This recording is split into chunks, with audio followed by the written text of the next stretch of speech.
Paano kung ganito kalakas mag-mouse cube yung nakalaban mo? Magsusurrender ka na ba o ilalaban mo pa rin hanggang dulo? Sa video na to, awang-awa ko sa kanila dahil wala sa aking makapagpatumba. Panoorin ninyo kung paano ko sila salubungin ng masaya. Nung una si Minsitar pa lang ang nagpapakita. Ni hindi nga ako nakaramdam ng kaba, ngunit maya-maya naging dalawa na sila. Pero nakita nyo ba akong umatras? Hindi, bagkus sabay ko pa silang pinitas. Kahit isang beses guys, hindi nyo makikitang uuwi dyan. Tinatayuan ko na nga lang sila sa labas ng base Habang mataimtim ako nakatulala, yung sun bigla na lang lumapit at nagwala.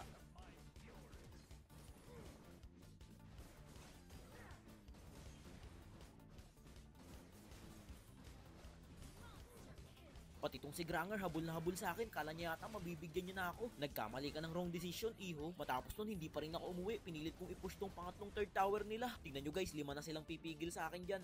Papalapit pa lang ako, sinalubong na agad ako ni Sylvana.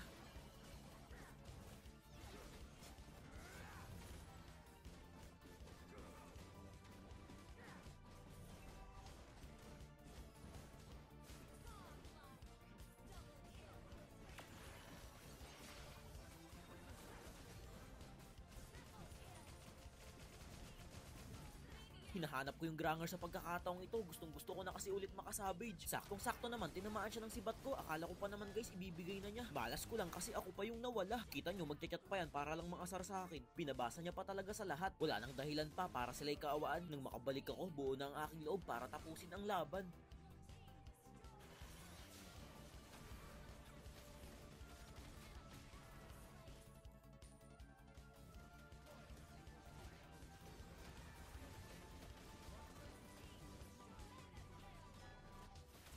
At ayun na nga guys, nakita nyo na kung ano ang mangyayari kapag pinabayaan nyo ako sa aking lane. Kahit 5 pa ang sumugod sa akin, hindi kakayanin. Meron nga pala akong sorpresa guys para sa inyo. Eto, panoorin ninyo.